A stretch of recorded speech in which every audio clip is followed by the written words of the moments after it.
ফাজাইলে সাদাকাত হইতে পড়ে। এই কথা শুনিয়া লোকেরা তাহাকে ছাড়িয়া দিল। এখানে লক্ষণীয় বিষয় এই যে হালাল জিনিসকে উপভোগ করা অথবা হালাল জিনিসের মধ্যে সচলতা হারাম কিংবা নাজাইজ নয়, তবে এই সমস্ত জিনিস অধিক পরিমাণ হওয়ার কারণে উহার প্রতি আকর্ষণ সৃষ্টি হওয়া ও অন্তরে উহার ভালোবাসা জন্ম স্বাভাবিক, ফলে উহা পরিত্যাগ করা কষ্ট হইয়া যায়।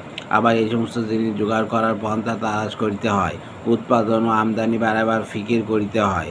আর যে ব্যক্তি অর্থ সম্পদ বাড়াইবার ফিকিরে লাগিয়া যায়, দিনের ব্যাপারে তাহাকে শীতলতা অবলম্বন করিতে হয়। উহাতে অনেক সময় গুনায় লিপ্ত হওয়ার পর্যায়ে এই পর্যন্ত আসিয়া পড়ে।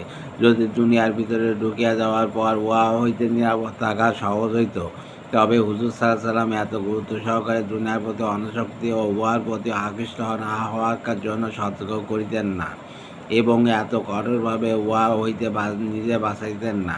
এমনকি তিনি নকশিদার জামাও শরীর মুবারক হইতে খুলিয়া ফেলিয়াছেন।